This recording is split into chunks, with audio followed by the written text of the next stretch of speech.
हा नवरा मुलगा अनिरुद्ध. मुलीच्या अपेक्षा काय आहेत? मुलाकडे स्वतःची चूल पाहिजे, ते पण फ्लॅटमध्ये. आणि फ्लॅट मुंबई किंवा पुण्याला चालेल. पाहू ना, नवऱ्या मुलाच्या काय अपेक्षा आहेत? मला हुंड्यात स्प्लेंडर नको, सिलेंडर पाहिजे. पाहू ना, ते टेबलवर ठेवलं ते काय? ते रूम फ्रेशनर घरात मारतात ते. अहो आम्ही सिलेंडर मधला गॅस मारतो, गॅस. रूम फ्रेशनर कोण मारते? Rich people, rich choice. हे कोण आहेत तुमचे? हा माझा मित्र आहे, मित्र जीवाभावाचा. याच्यासाठी मी जीव पण देऊ शकतो, पण सिलेंडर नाही. तुमच्या मित्राचं पण लग्न झालंय का? गर्लफ्रेंड होती, पण घरात रिकामा सिलेंडर बघून सोडून गेली.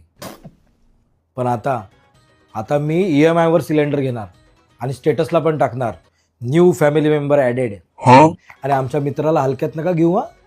त्याचं उठणं बसणं ना सिलेंडरच्या गाडीवाल्यांसोबत असतं. हा. बरं पाहुणं, तुम्ही जॉब काय करता आणि आमच्या मुलीला सुखात ठेवसाल ना? 5 सिलेंडर आहेत माझ्याकडे, ते पण भरलेले. पाण्यामध्ये नाही पाहिलं तरी